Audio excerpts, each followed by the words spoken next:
Hi girls, Sally here from Bridalicious. Today I wanted to unpack the topic of whole person health. I don't know if you've ever thought about it, but for thousands of years our ancestors looked at the body as a functioning whole. There was no such thing as mind-body medicine because the mind and the body were never separate in the first place. They just got it that health means the whole person on every level, attitudes, actions and how they lived. Now it seems we've turned our backs on the concept of wholeness. With diet, we've become obsessed with compartmentalizing our food into fat, calories and carbs, and we've forgotten the most basic of connections, that we are essentially what we eat, and it seems how we eat it. When we look at the diet of wealthy countries such as the US and Australia, we find an abundance of excess. We gorge ourselves on supersized meals of calorie-rich fast food and processed fake foods. Everything's available to us in excess, and we've lost our internal gauge of how much is actually enough amongst the buffet of life.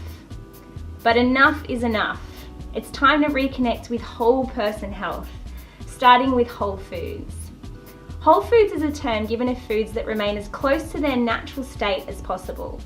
They're unprocessed, unrefined, and don't contain added sugars, salts, or fats. Eating a variety of whole foods is thought to be one of the best strategies for both disease prevention and optimal well-being. Eating whole foods means eating the whole apple, not just drinking the juice, cooking with fresh garlic instead of garlic extract, eating fruits and vegetables that are really rich in antioxidants rather than taking a multivitamin or other supplements. Recently, I attended a lifestyle medicine conference which endorsed the benefits of whole foods and especially plant-based nutrition. One presenter actually shared about a reputable longitudinal study that revealed vegans actually live the longest, followed by vegetarians, then pescatarians who are fish eaters, and finally, last in, or shortest livers, were the meat eaters. I must confess that despite all knowing this information, at this point in my life, I'm not a complete vegetarian. However, I am a big consumer of plant-based nutrition. Often I'll opt for vegetarian meals when I'm cooking or when I'm out with friends. Another really motivating reason to eat less meat that I recently heard was 30% of the Earth's surface and 20% of the world's energy sources are actually directly or indirectly towards the production of livestock.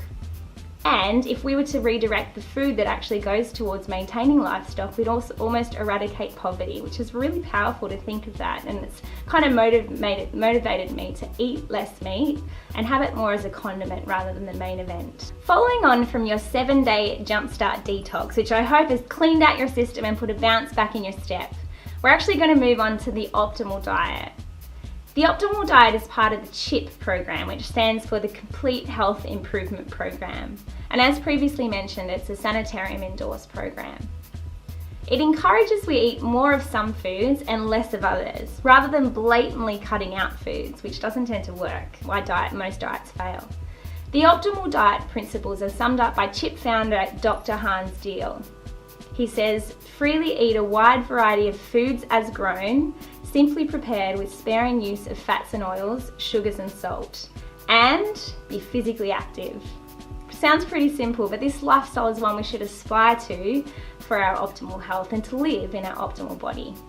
There's a comprehensive list of the eat more and eat less foods in your read and reflect material, but in brief, we should be eating less fats and oils, foods high in cholesterol, which are meats, dairies and eggs, added sugars, salt, alcohol and caffeine.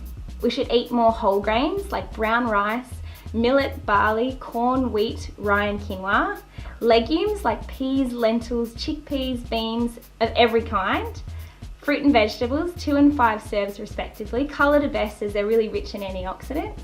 We should drink more water, 30 mils times your body weight in kilograms is what's recommended. So if you're 70 kilos, you want to shoot for about 2 litres. If you're closer to the 100 kilo mark, you want to shoot for more around the 3 litre mark. If you don't like water or you're not big on water, then try adding a twist of lemon or opting for some herbal teas, which also help to hydrate you.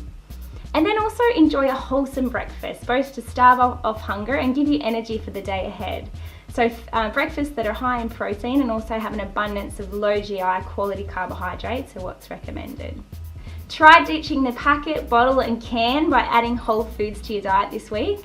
And if your taste buds are complaining and they're missing that extra salt, sugar and fat that's in processed foods, then give it 14 days, as that's how long it takes for your taste buds to regenerate.